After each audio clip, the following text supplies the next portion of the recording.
காலி மனைகள் இருக்குன்னு சொன்னாரு. அதுல எத்தனை குடும்பங்களை குடியேற்றலாம்? 300-400 குடும்பங்களுக்கு மேல குடியேற்றலாம் சார். அப்படியா? அந்த காலி மனைகள் எல்லாம் வீடுகள் கட்ட சொல்லுங்க. பல குடும்பங்களை நான் குடியேற்ற போறேன். தரிசு நிலங்கள் எவ்வளவு இருக்கு? நிறைய இருக்குது. இருந்து என்ன செய்ய? நீர்ப்பாசன வசதியே இல்லையே சார். கிணறுகள் வெட்டணும், பம்பு செட்டு, டிராக்டர், இதுக்கெல்லாம் ஆர்டர் கொடுங்க. குடியேற்ற குடும்பங்கள் அத்தனையும் அந்த விவசாயத்தை தான் வாழட்டும். அதுக்கெல்லாம் ரொம்ப பணம் செலவாகும் சார்.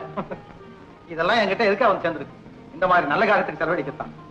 தட்டுங்கள் திறக்கப்படும், கேளுங்கள் கொடுக்கப்படும், கொட்டுங்கள் அளக்கப்படும், கூறுங்கள் திருத்தப்படும்.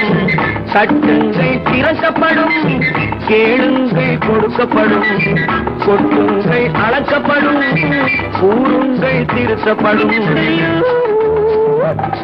சுடலியோ